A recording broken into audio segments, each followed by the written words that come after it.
Hey, the Diddy trial already started. The main witness spoke out and confessed to the fact of Diddy's wrongdoings. The DA and NYPD are looking into it right now. They about to put the search warrant out for Diddy's mansion. They looking at the bad boy office. They want to pull up and look for any evidence from Cassie, from Tupac, from Biggie, because Gene Deal says that there's a lot of stuff that Diddy was trying to hide, and now the feds are coming after him because they know after all these people spoke out, it can't just be a coincidence. This has to be something that's actually happening. This is the reason why PDiddy, he paid all the millions of dollars. Cassie got him for $30 million, man, and a lot of more people are coming to get their millions too. 3 more people just came forward and they said they seen Diddy doing everything, man. They walked in and they accidentally seen what he was doing. He was treating a lot of people bad, man. You don't treat people bad like that. When you got millions of dollars and everything, you're supposed to set an example and be a leader and everything. This is what Diddy forgot, man. He actually let the whole money get to his head. He got into it with Tupac. He was scared of Tupac. This is the why he even put the $1 million on his head, man. And then the fact that because he thought he got away with that, that's why he started thinking he could treat people like this. He thought he was some sort of kingpin. He thought he was El Chapo or something. What Diddy forgot was that the karma was going to come back to him. After all these years, he knew that he was in the wrong the whole time. The people that he screwed over, they didn't even do nothing to him, man. That's why a lot of people, they supporting Tupac, they supporting Cassie. If you guys are actually advocating, you fans of Tupac and you fans of Cassie, and you think what Diddy did was wrong, put the 222s in the comment section and like this video, because now we all seeing it for what it is. It's in the front street, Main Street. Everybody talking about it now, and they seeing how Diddy is responding. He's dropping himself from all these businesses. He's selling his whole entire catalog. He's selling Revolt, Bad Boys, and now 50 Cent, he gets to pick at him and pretty much troll him in front of the whole world, because every time 50 Cent says something about Diddy, Diddy goes into hiding even more. Another allegation come out. 50 Cent been talking to these people. He knew who was going to come forward for Diddy. He knew that he was finally going to get his chance to be the king of New York. And now this is why everybody was really trying to be the top person. And that's why Diddy was trying to get everybody in check. They had people were like, Diddy was trying to make it to where people had to check into New York. And that's why he was telling them, don't talk to Cassie, don't talk to Biggie, don't talk to Tupac. He set Keefe up, basically told Keefe that he was going to send him the money through the middleman.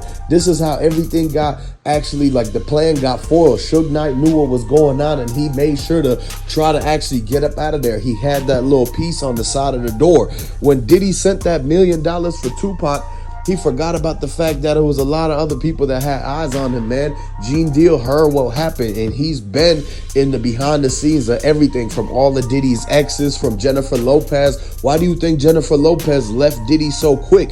She already knew how she was, but Jennifer Lopez wasn't going to stay around and let Diddy boss her around and throw her around like a rag doll. Jennifer Lopez's big brothers and cousins was gonna straight up pull up right to Diddy's front doorstep and see him about that stuff. And that's why Diddy was too scared to even try to lay a finger on Jennifer Lopez. Jennifer Lopez was the only person who got out of that jam quick enough. Cassie, she was not as lucky as Jennifer Lopez. Cassie didn't have a lot of people. She missed out on birthdays. She missed out on big family events that Diddy wouldn't let her go to. Diddy literally straight up put a bowl of water and a bowl of food right on the ground like it was for a dog or something, man. This is the way that Diddy was treating people, and they're wrong for that. Everything is alleged and for entertainment purposes, but at the end of the day, we know that the justice is coming soon, because people got to realize that Diddy, he was actually on a power trip, man. A lot of people, when they get millions and millions of dollars like that, they're supposed to cool out, take care of business, take care of their family. But for some reason, Diddy, he had a whole nother plan going on.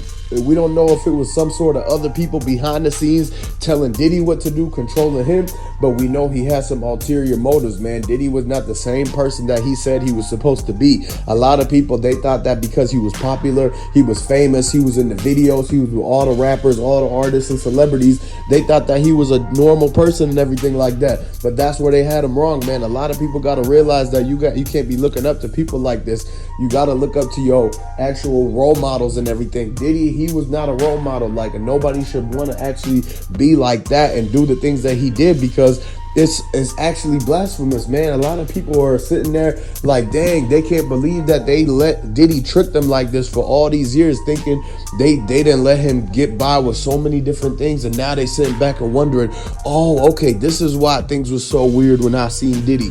And now you got all these rappers coming out and all these groups that used to be doing work with him, and they saying that it was true. A lot of people believe that the allegations that are coming forward about Diddy, that it actually went down and they happened in detail, descriptive, just like the paperwork that got released. When DJ Academics released the paperwork and dropped it, and we seen the detail by detail, word for word, exactly what Cassie was talking about, everybody was distraught, man. They was disappointed in Diddy and couldn't believe that he let his billion-dollar empire crumble like that, all over just some control freak type of situations, man. People got to understand that you got a lot to lose in that situation. And Diddy, he was careless with the way that he was moving. He should have been invested. He should have been building up a lot of ownership and another thing. But at the end of the day, the karma got him because he was not the right person to be at that position, leading the community like that and trying to like stray away all of these people to be acting like him. We don't need that no more. This is when we all need to come together as a community even more than ever to make sure something like this doesn't happen.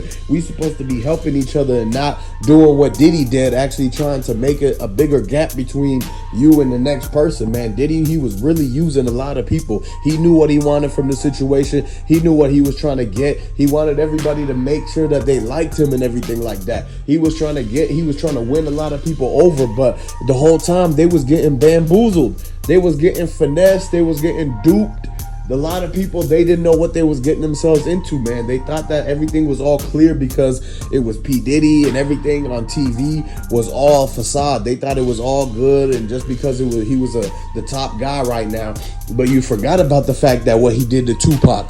You forgot about the fact what he did to Biggie. People, they didn't forget about that, man. They knew not to trust Diddy after that Tupac situation because they knew his name was in the radar for that. Somebody had to send that $1 million, man. When Von Zip went and opened up his club, he didn't even give the money to Keefe and Sugeknight. He ran off with the money, so people was wondering, how did Von Zip, the dude who always hang out with Diddy and tell the people in the club that he Diddy uncle, how did he all of a sudden open up his own club? And they started to follow the money back, and they realized that it was because Diddy gave him the $1 million, and that's what even got him caught up with the Tupac case. As soon as Keefe found out that he wasn't getting a single penny from that $1 million, that's when he snitched on himself. He wrote 3 books, went on 10 interviews, and went to every radio station in LA and New York, and he was telling and talking and singing like a bird and everything like that. Y'all seen it happen. You could go and binge watch all the videos if you really want to see Keefe telling on himself in all them Vlad interviews and Art of Dialogue, man. But at the end of the day, if Keefe was like actually snitching on himself, imagine how hard he's gonna snitch on Diddy, man. He gonna point the finger, telling he was the one who planned everything, that he sent the money directly from his pocketbook, directly from his check. This is why the subpoena is coming forward in the feds. They're trying to get the whole entire warrant put together and get NYPD and the DA of Manhattan to cooperate in this whole entire investigation, because they want to go and look at all the evidence that could still be left there. If there was still shell casings in Keefe's garage, then there could still be shackles in Diddy's garage from him locking Cassie up in the basement. One thing people got to understand is that he did a lot of people wrong, and they were quick to forgive him, and they let it slide, man. They thought he wasn't doing it again, but he just kept it quiet. He kept it hidden. He kept everything under the dust and literally never let anybody go outside of one particular room. The only person that really knew what was going on the whole entire time was Gene Deal, and he's been trying to speak up. Gene Deal became the boy who cried wolf. He talked about Diddy so much and about the things that he was doing, people started not to believe him. They thought it was fairy tale and folk tale. Then all of a sudden, the Diddy allegations come out. Next thing you know, they come running to Gene Deal, and he was like, I told y'all so, I told y'all so. This whole thing reminded of the boy who cried wolf. They didn't believe Gene Deal what he knew about Diddy at the beginning, but now they got no choice but to believe him. He been trying to tell people the whole time, and now everything hitting the fan, and Diddy, he panicking. Diddy sweating in the hot seat right now. He getting dropped from every single business and company right now because they no longer want to rock with him. He tarnished his name. He ruined his image and reputation reputation is tanked, and now they moving on to the next person. It's a cruel, cold world. They'll drop you like that and move right on forward like it's just another business as usual, another day, another dollar. And this is why everybody got to pay attention and look at the facts of what's going on, and make sure you subscribe to the channel.